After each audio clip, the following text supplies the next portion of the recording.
respuesta de Dios a eso, que es la parte feliz, la parte buena acerca de eso. Y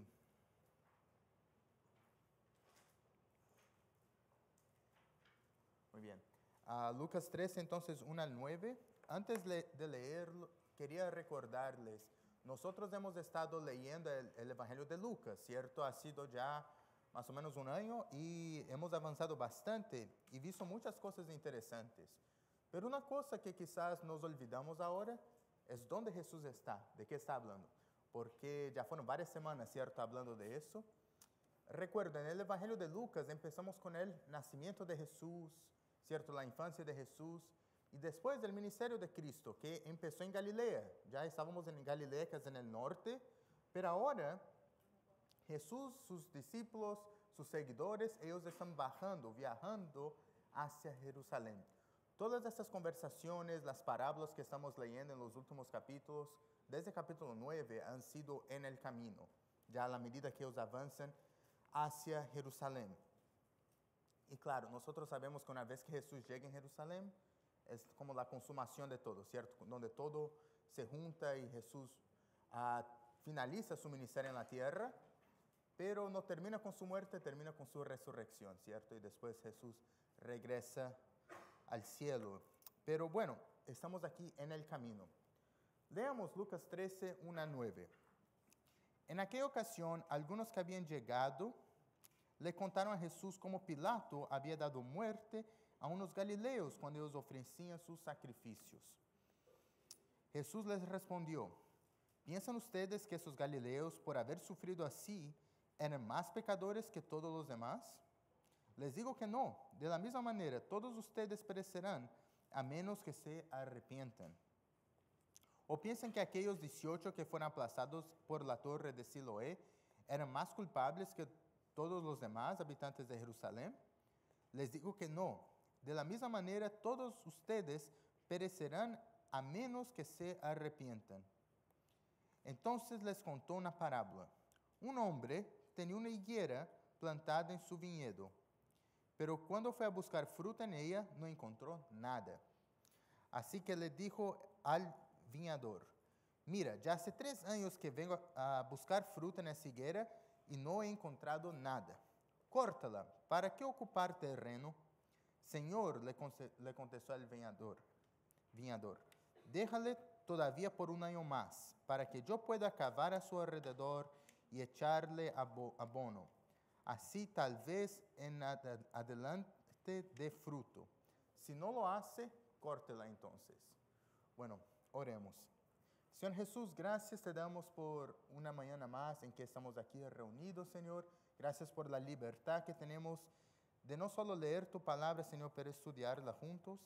Y Dios, le pido que tu Espíritu nos hable en esta mañana, Señor. Úsame como un instrumento en tus manos y ayúdanos a comprender ese pasaje y aplicarlo en nuestras vidas. Gracias por esa oportunidad. En el nombre de Jesús, amén. Bueno, aquí tenemos algunas historias interesantes. Primero, vienen algunas personas a hablarle a Jesús acerca de una noticia, ya, pero no es una noticia buena, no es como el Evangelio, una noticia buena, es una noticia mala, una noticia muy triste. Y después Jesús cuenta otra noticia triste, de otra cosa que había pasado hace un par de años, y después una parábola que es muy interesante.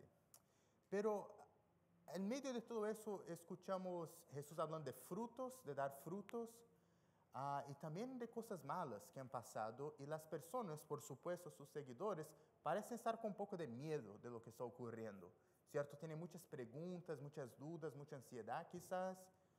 Y ese es un tema que igual afecta a nosotros, un tema muy triste, igual algo que vemos bastante en la Biblia.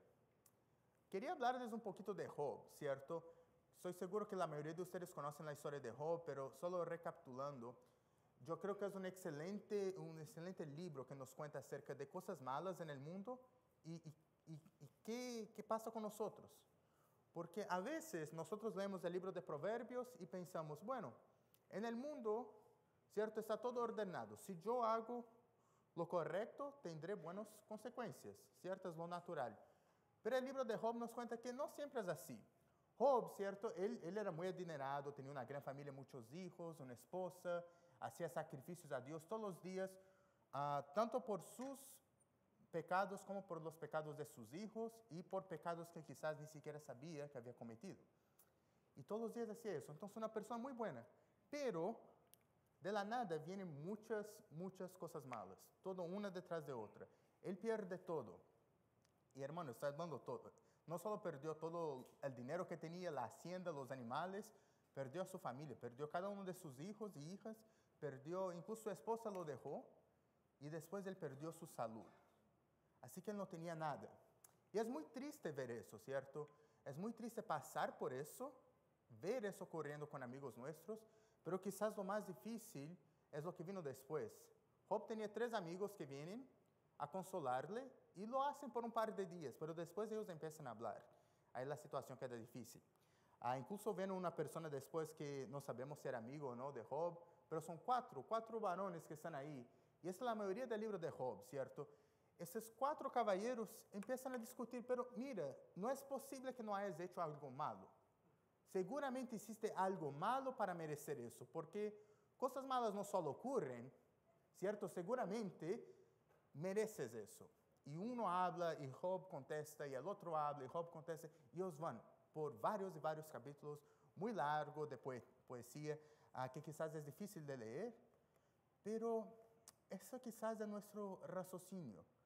Imagínense los discípulos de Jesús escuchando que había un par de galileos que viajaron a Jerusalén para ofrecer sacrificios, y el texto en griego dice que Pilatos mezcló la sangre de los galileos con la sangre de sus sacrificios, o sea, los mató cuando estaban ofreciendo sacrificios.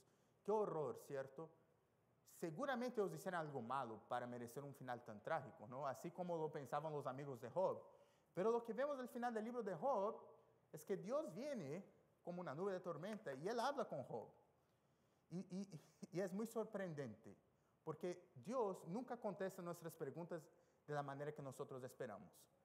Porque sí, había una razón por todo eso haber pasado. De hecho, nosotros leemos acerca de eso en el libro de Job, ¿cierto? Había toda esa discusión entre Satanás y Dios. Satanás quería poner a Job a prueba para asegurarse de que Job no era bueno, no era una persona que seguía a Dios solo porque tenía cosas, solo porque tenía una vida bendecida. Quería asegurarse de que mismo en una vida difícil, Job sería fiel a Dios. Y hay todo eso, pero Dios no viene y dice a Job, mira, todo eso está pasando, era solo un test. No. Dios viene y le empieza a hablar de la naturaleza a Job. Empieza a decir, mira, tú no tienes ni idea. Imagínese, ven a mirar el mundo conmigo. Y empieza a hablar de la creación, ¿cierto? Del universo, de los animales que Dios ha creado, del balance que hay. Todo es perfectamente planeado por Dios. Y al fin y al cabo, nunca contesta a Job por qué esas cosas pasaron con Job. Pero Job da gracias a Dios. Él queda con corazón calmo, tranquilo, porque él comprende, mira, yo no sé por qué están pasando esas cosas, pero yo sé que Dios está en control. Él sabe lo que está pasando conmigo, también sabe lo que está pasando con todo el mundo. Cada pequeño detalle, cada animal y plantita insignificante, Dios sabe qué está pasando. Él está trabajando a través de eso. Así que no hay nada que yo pueda hacer, solo dar gracias a Dios. Claro, sabemos al final de la historia de Job que él da gracias a Dios, pide perdón. Y de hecho la vida en Job en el futuro queda un poco mejor, ¿cierto? Él vuelve a tener una familia, a tener una casa, su salud mejora. Claro que no es lo mismo, no es como estar reemplazando sus hijos que perdieron, pero Dios cuidó de Job al final, al fin y al cabo. Pero nunca tenemos la respuesta quizás, ¿por qué esa cosa mala pasó a nosotros? Pero sí podemos saber que Dios está en control. Jesús aquí, Él habla un poquito de eso, ¿cierto? Él está hablando de esta preocupación que los discípulos tenían, pero Él da una respuesta, que quizás no sea lo que los discípulos esperan, pero es una respuesta que puede traernos aliento. Así que lo primero que quiero hablar es de la maldad de las personas. Empezando, ¿cierto?, con esos seguidores de Jesús, probablemente son de Galilea también, y ellos acabaron de regresar, probablemente de alrededor de Jerusalén. Ellos escucharon la noticia de lo que había pasado, viene a contar a Jesús y a los demás seguidores lo que había pasado. Y tenemos, ¿cierto?, este individuo, ¿cierto?, Pilatos, gobernante romano, no era una persona buena. No es solo la Biblia que dice que no era una persona buena, los registros históricos dejan bien claro las cosas que hizo. De hecho, una cosa que no se cuenta en la Biblia, que yo encuentro tremendo lo que hizo, es que él robó dinero del templo en Jerusalén, ¿cierto? El templo tenía dinero. Toda persona que visitaba el templo tenía que pagar una moneda como de ofrenda, que era para ayudar a mantener el templo, a pagar por las personas que trabajaban ahí, pero también para ayudar. Se suponía que deberían ayudar a los más necesitados, los huérfanos, las viudas, a las personas enfermas. Pero él fue con el ejército, entró al templo, tomaron el dinero para construir un acueducto. Acueducto era para traer agua, ¿cierto? Lo que es algo bueno, pero uno no debe robar a la iglesia. Es algo muy, muy malo. Y quizás, bueno, y como ustedes pueden imaginar, después que hizo eso, el pueblo judío se quedó muy enojado. Y empezaron una revolución en contra del gobierno y él envió al ejército a matarlos a todos. Así que no era un caballero muy bueno. Eso es lo que los discípulos de Jesús le dicen aquí. Es algo así normal para él, de día a día, ¿cierto? Probablemente lo que pasó en esta historia es que tenemos un grupo de viajeros de Galilea, judíos, que vinieron a Jerusalén probablemente durante una fiesta religiosa a ofrecer sacrificios a Dios, a alabar a Dios. Y no sé, quizás Pilatos quedó con miedo. Vio que era mucha gente y pensó, no, quizás se están uniendo de nuevo para empezar otra revolución en contra de mí. Así que él envió soldados en el templo a matar esos galileos, esos judíos de Galilea. Hermanos, eso es terrible. Es como si durante un culto de Pascua o de Navidad entrara el ejército a matar cristianos, ¿cierto? Muy triste. Y infelizmente eso pasa alrededor del mundo en lugares donde el cristianismo es perseguido. Pero bueno, regresando aquí a la historia, ¿qué creen que pensaban los seguidores de Jesús cuando vinieron a contar eso a Jesús? Imagínense, ellos son galileos, la mayoría de ellos son personas de Galilea, judíos de Galilea, que están viajando en el camino hacia Jerusalén con Jesús para ofrecer sacrificios en el templo, ¿cierto? Seguramente ellos iban a visitar el templo. Y llega un par de personas y dicen, no, mira, mataron a galileos como nosotros, judíos que estaban en el templo. Yo creo que ellos tenían muchas preguntas. ¿Es seguro seguir viajando? ¿No sería mejor si regresáramos a Galilea, esperábamos un poquito de tiempo pasara? ¿Qué significa todo eso? ¿Eso significa quizás que es el final de los tiempos? Recuerden, semana pasada el pastor Fabio predicó acerca de las señales de los tiempos, ¿cierto? Que viene acercándose. Y luego, en respuesta, estos viajeros que recién llegaron preguntaron eso a Jesús. Seguramente tenía algo que ver. Ellos pensaban, si la situación está tan mala, quizás ese es un indicio de que empezaron el fin de los tiempos. Quizás estamos en el fin. Quizás viene una revolución. Quizás viene algo grande. Quizás Jesús realmente es el Mesías y con nosotros Él va a empezar una guerra. Nos va a armar, nos va a encorajar. Vamos a tener coraje para ir y luchar en contra de los romanos y matarlos. Pero Jesús viene y contesta algo distinto que quizás ellos no esperaban. Él dice,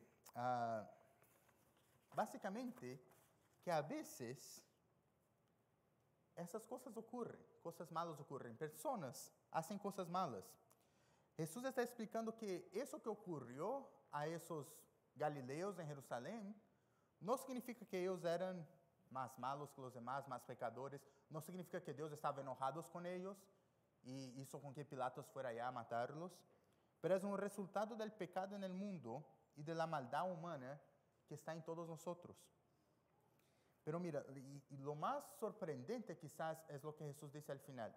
Si ustedes no se arrepienten, todos perecerán igualmente. De la misma manera todos morirán. Esa es la clave para comprender de lo que Jesús está hablando aquí con relación al fin de los tiempos.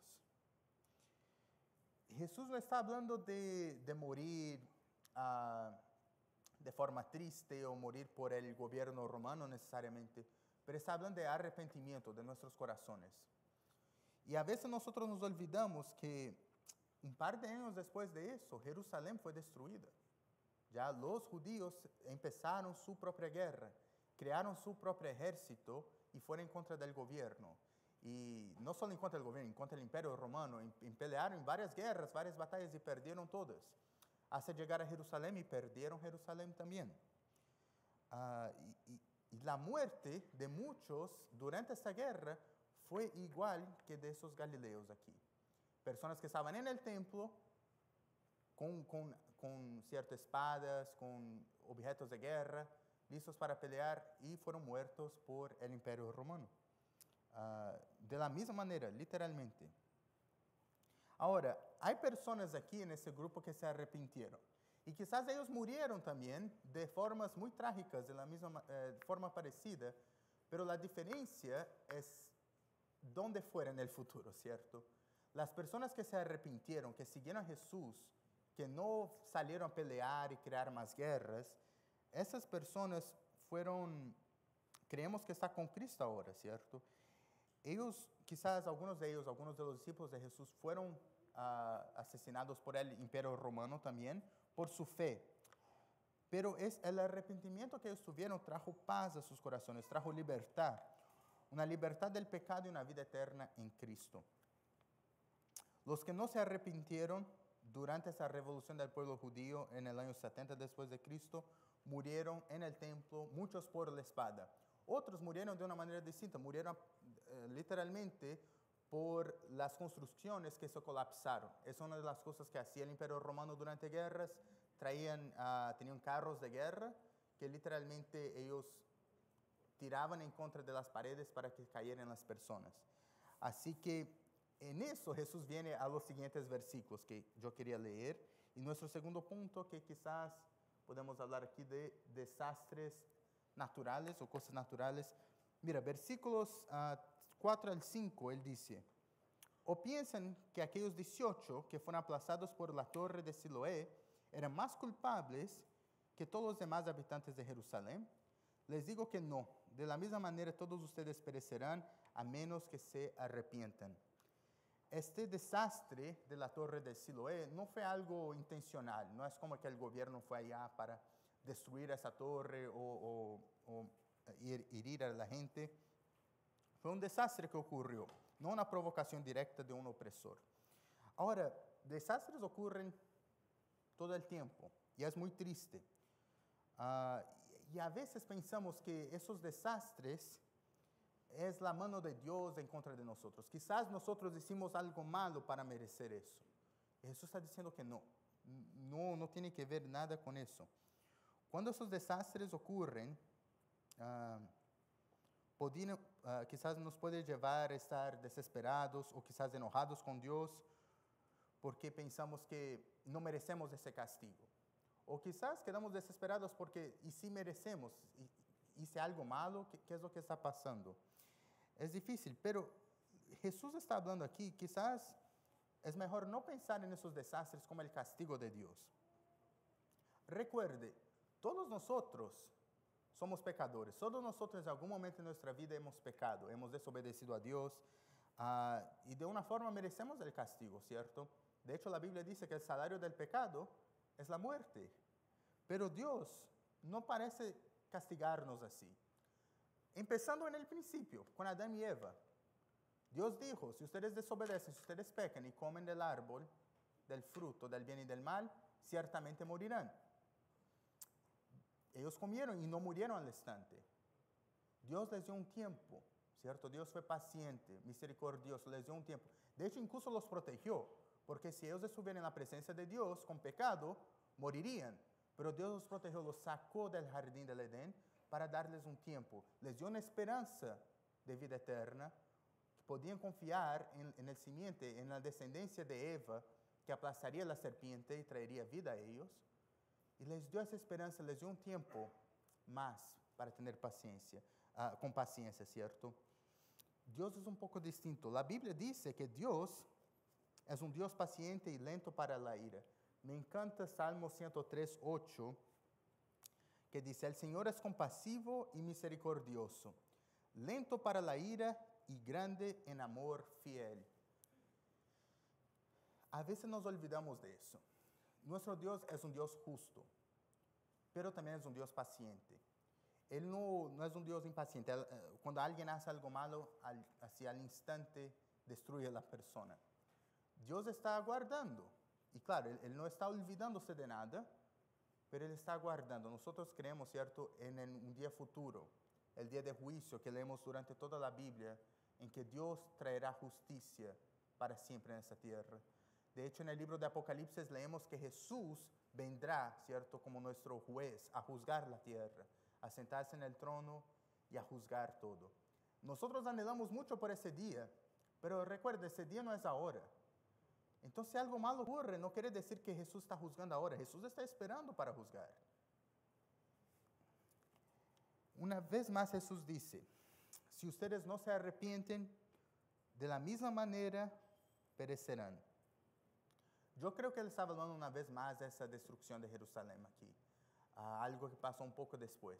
Es una advertencia. Durante todo ese capítulo escuchamos algunos como ecos que Jesús da, profecías acerca de esa destrucción que vendrá.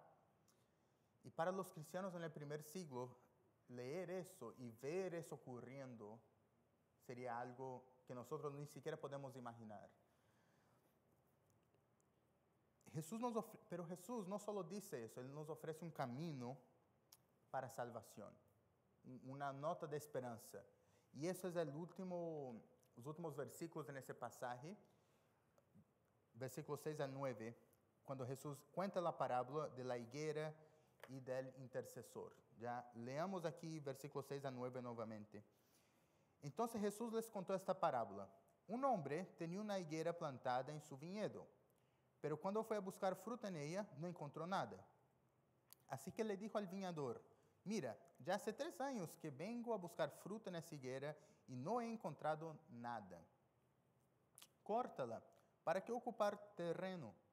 Señor, le contestó el viñador, déjala todavía por 1 año más, para que yo pueda cavar a su alrededor y echarle abono, así tal vez en adelante dé fruto, y si no lo hace, entonces córtela. Esta parábola para mí es muy interesante, porque podemos leerla y pensar, pero Jesús está hablando de personas malas, ¿cierto? De asesinos, básicamente. Está hablando de desastres naturales, de muertes que uno no merece, de destrucción en Jerusalén. Porque Jesús cuenta la historia de un árbol, ¿cierto? Y de una higuera, más que nada. Una higuera en un viñedo, ya una viña donde se plantan uvas. Y acerca del dueño y del jardinero que estaba ahí, ¿de qué está hablando Jesús? Puede parecer raro, pero esta parábola va directo al punto de lo que Jesús estaba enseñando aquí. En esta historia tenemos a un dueño del viñedo. Él dice que fue a buscar fruto. Todos los años él fue a este árbol, esta higuera. No sabemos si ya estaba plantado ahí o no, pero él fue a buscar. Y fue a buscar fruto y no encontró nada. Entonces dijo, no, quizás es un mal año, quizás la higuera es muy joven, necesita más tiempo. Y va y vuelve al próximo año, no encuentra nada. Y después regresa el tercer año, nada. Entonces él dice, no, ya basta, córtala. Está ocupando terreno que podíamos tener otros árboles aquí. Podemos usar su madera para otra cosa, algo, no sé.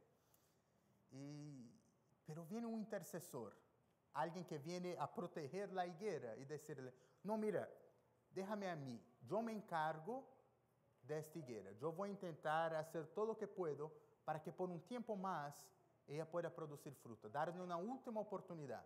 Y si no produce, ahí entonces vamos a cortarla.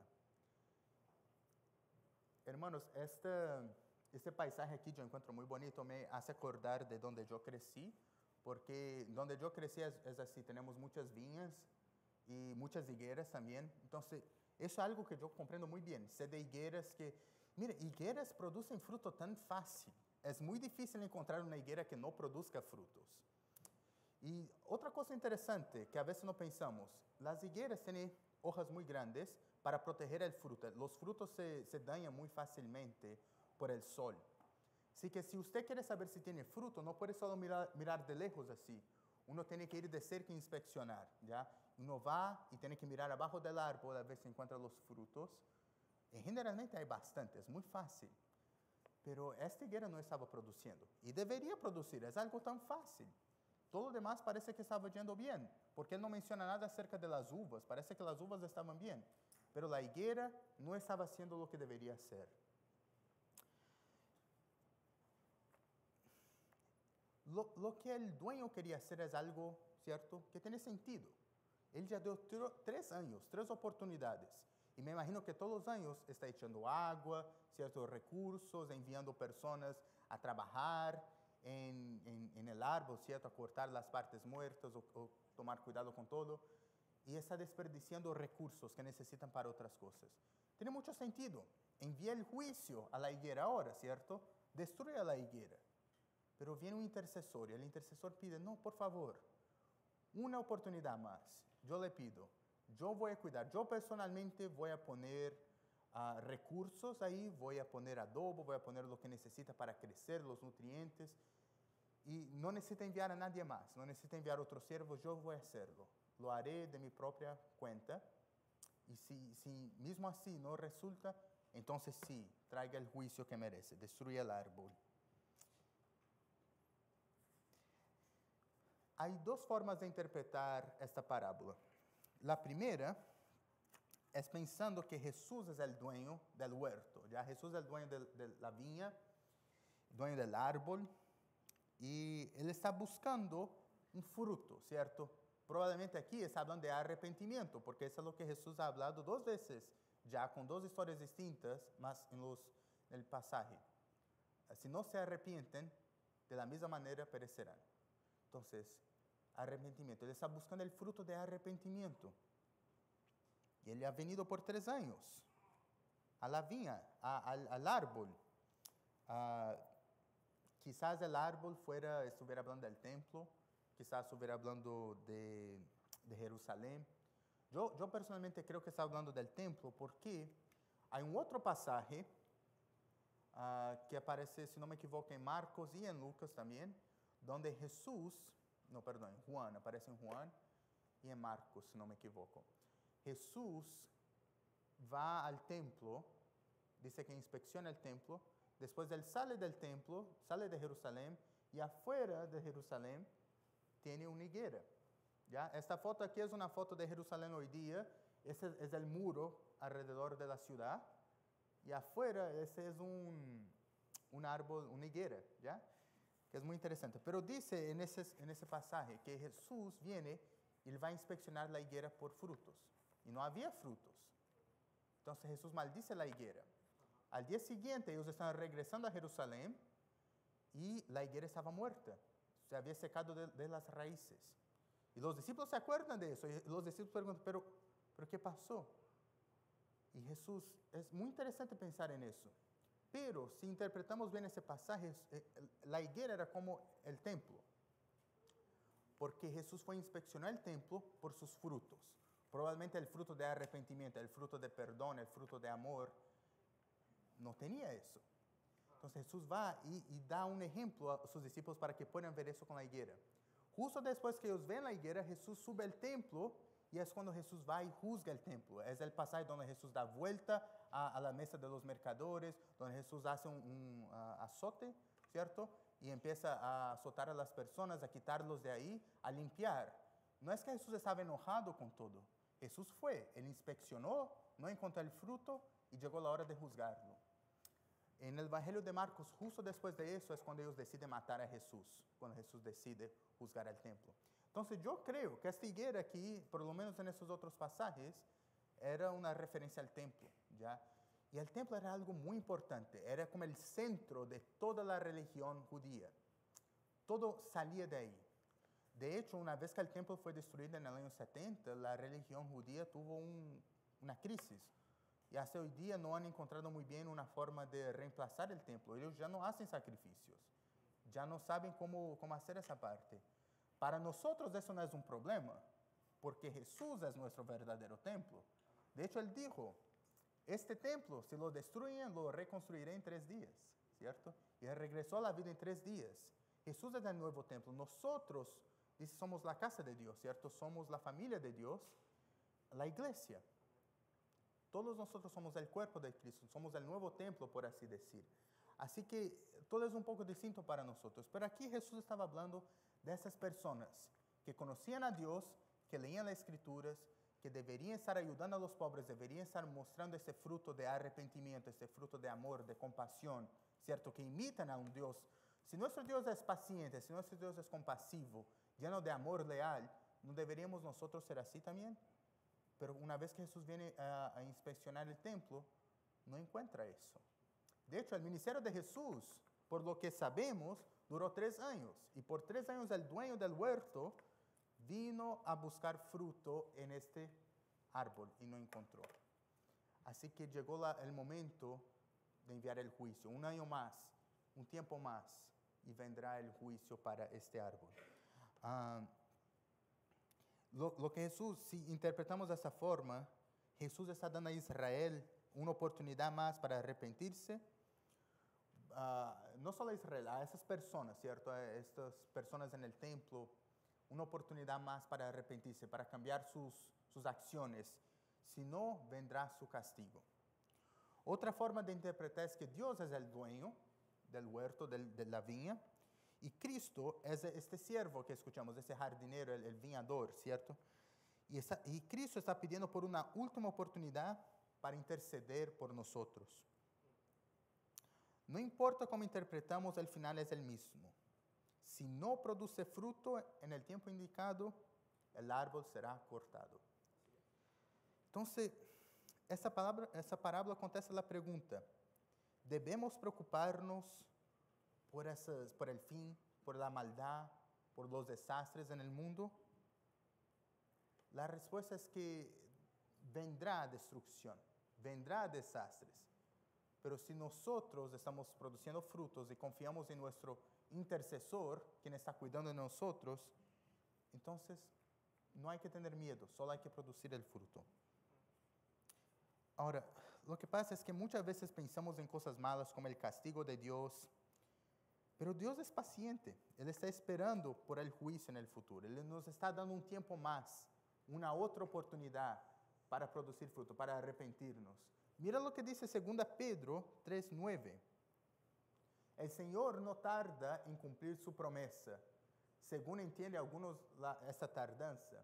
Más bien, Él tiene paciencia con ustedes, porque no quiere que nadie perezca, sino que todos se arrepientan. Dios está, a veces uno puede pensar, ¿por qué Dios no ha regresado? ¿Por qué Jesús no ha regresado? ¿Por qué el final no ha llegado aún? ¿Por qué no hemos tenido el juicio final? ¿Por qué Dios no hace nada con todo ese mal en el mundo? La respuesta de Pedro es porque Dios nos ama.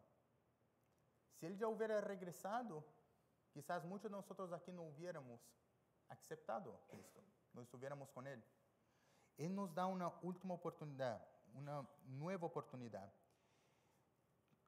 Todo lo que tenemos que hacer es aceptar esta misericordia, ¿cierto? Mirar a Jesús, a nuestro intercesor, y saber que Él está cuidando de nosotros, nos está dando una otra oportunidad. Esos galileos que leímos no fueron las únicas personas que tuvieron su sangre derramada por Pilato. Jesús fue el sacrificio perfecto. Su propia sangre, ¿cierto?, fue el sacrificio por nuestras vidas. Pilato lo mandó a crucificar, ¿cierto? Pilato juzgó a Jesús y lo mandó a crucificar en la cruz. Y Jesús lo permitió. Él permitió que su sangre fuera derramada para ofrecernos la oportunidad de una nueva vida, para que tuviéramos la oportunidad de arrepentirnos y producir fruto. Mira lo que dice Juan 3:16. Porque tanto amó Dios al mundo que dio a su Hijo único, para que todo aquel que cree en Él no se pierda, sino que tenga vida eterna. Dios nos ama tanto que nos da esa segunda oportunidad. Aunque le costó a Dios, ¿cierto? No fue fácil. No creo que ninguno de ustedes aquí daría su hijo por la vida de otra persona. Dios nos amó tanto que Él dio su único hijo, ¿cierto? para darnos vida eterna. El sacrificio de Cristo trajo esa libertad, esa nueva oportunidad. Ahora, nuestra pregunta para nosotros es, ¿estamos aprovechando esta oportunidad? Solo en Cristo hay esperanza de salvación. Él es el único que puede interceder por nosotros. En la parábola no creo que el árbol pudiera hablar nada. Pero hubo alguien quien intercedió por él, por este árbol, ¿cierto? Bueno, al final este pasaje nos deja lleno de preguntas. Yo estoy seguro que los seguidores de Jesús tenían muchas preguntas al final, más preguntas de que cuando empezaron. Entonces, ¿qué pasa con la maldad en el mundo? ¿Cuándo Dios juzgará el pecado en el mundo? ¿Cuándo vendrá? ¿Cuándo será ese día del juicio final? Y quizás la pregunta más importante, ¿estoy produciendo fruto? ¿Qué tipo de árbol soy? En un mundo lleno de maldad y desastres, es fácil preguntarnos por qué Dios permite que esas cosas sucedan. La respuesta de Jesús es clara. Dios no envía castigos día a día. Esos castigos son el resultado del pecado en el mundo. Sin embargo, Dios sí es paciente y es lento para la ira. Y nos ofrece un camino de salvación a través de Jesús. Pero vendrá juicio en el futuro. Nosotros debemos estar preguntando entonces, ¿qué tipo de árbol soy? ¿Qué tipo de fruto estoy produciendo? ¿Estoy produciendo un fruto? ¿Estoy produciendo arrepentimiento? ¿Me he arrepentido de mis pecados y he creído en Jesús? ¿He dado gracias a ese intercesor quien cuidó de mí, quien me dio una segunda oportunidad cuando no lo merecía? Hermanos, si nunca has hecho eso, si nunca has dado gracias a Jesús, si nunca has confesado que Jesús es quien te salvó, básicamente, es momento de hacerlo. No pierda más tiempo. No sabemos cuánto tiempo tenemos. Sabemos que Dios nos dio un tiempo más, nos dio un poquito más de tiempo para arrepentirnos. Aproveche esa oportunidad. No esperemos que sea demasiado tarde. Jesús cuida de nosotros como este siervo cuida del árbol y nos ofrece una oportunidad para arrepentirnos y tener vida eterna. Entonces, no la desperdiciemos. Amén. Hermanos, oremos a Dios, demos gracias a Él y vamos a terminar nuestro culto de hoy. Señor Jesús, muchas gracias por este domingo, gracias por esta oportunidad, Señor, de escuchar de tu salvación, de tu paciencia por nosotros y por esa esperanza que tenemos, Señor, de vida eterna. Gracias porque podemos saber que aunque tenemos aflicciones en el mundo, aunque pasen cosas malas, tú estás cuidando de nosotros. Tú sabes exactamente todo lo que está pasando y en el futuro tendremos justicia, Señor. Gracias por esa esperanza y gracias, Señor, por la paciencia y esa segunda oportunidad que nos diste. Si hay alguien aquí que no conoce a ti, Señor, alguien que quizás no ha confesado que necesita arrepentimiento y que tú traes salvación, Señor, le pido que usted le hable a su corazón, que le ayude a comprender eso, que abra su corazón, Señor, para que tenga una nueva vida en ti. Y para nosotros, Señor, que ya hemos confesado, ayúdanos a ser personas agradecidas por eso. Ayúdanos a ser personas que no solo dicen que estamos agradecidos, pero que lo demostremos con nuestras acciones, Señor. Ayúdanos a ser personas que reflejan tu carácter. Ayúdanos a ser personas que son llenas de amor, Señor, amor leal, como dice tu palabra, llenas de compasión, de paciencia, personas lentas para enojarnos, que quizás es difícil, pero ayúdanos, Señor, a ser más como tú cada día y a producir frutos buenos, Señor. Dios, le pido que durante esta semana usted bendiga a cada miembro aquí, Señor, de nuestra iglesia, que nos ayude ya sea en nuestros trabajos, escuela, donde sea, a glorificar tu nombre, a demostrar tu amor a las personas a nuestro alrededor. Y danos, Señor, un buen domingo y día en familia. Gracias te damos en el nombre de Jesús. Amén. Un segundo, hermanos. Tenemos aquí a la hermana Noches.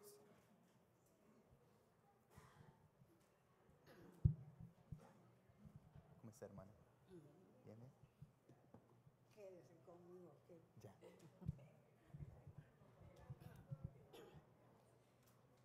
Cual navega